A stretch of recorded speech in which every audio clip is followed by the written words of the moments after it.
Hello and welcome to Setting Up Calendar Plus Part 2 Web Application. In this video, we will demonstrate how to install Calendar Plus using the web application. First, we will import the template database into your team. In the Nioxus web application, navigate to your team and click Import Archive, then choose File.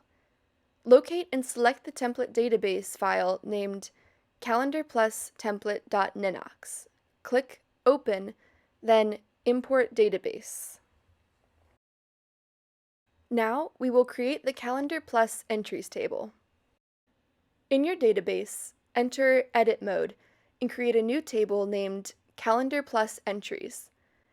For each of the fields found in the Calendar Plus Entries table in the template database, create a field of the same type and same name in the new table in your database. It is helpful to have both of these databases open for reference when copying the fields. In the CPA data field, click More Options and enter false into the Display Only If function to hide the field. In the recurring field, enter false into the writable if function to make the field read only. Resize the fields to match the layout in the template database.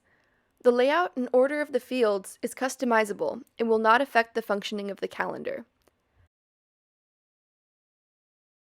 Now, copy the code found in the Trigger After Update function in the template database and paste it in the Trigger After Update function for the new table in your database.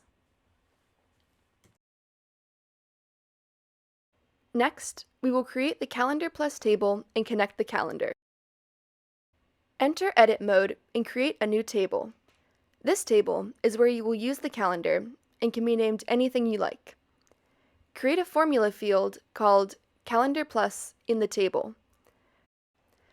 Choose Hidden for the label position and set the background color to white under Style. Go to the template database and open the Calendar Plus table.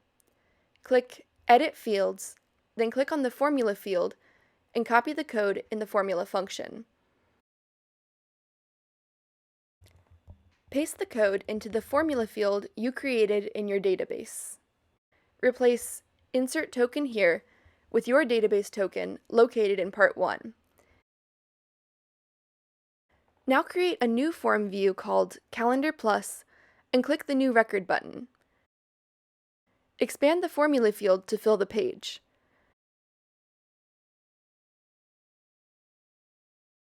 Delete the All view at the top of the page. Lastly, we will create the Calendar Plus Settings table. Create a new table named Calendar Plus Settings. Make this table hidden from view.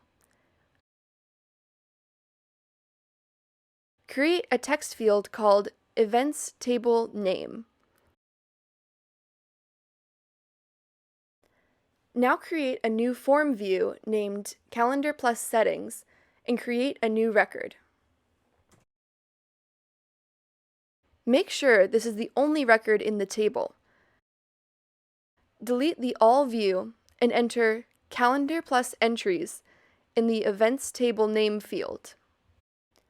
Repeat steps 2, 3, and 4 for any additional databases in your team where you would like Calendar Plus. Your calendar is now set up and ready to use. Please watch Part 3 to learn how to customize your calendar to suit your needs.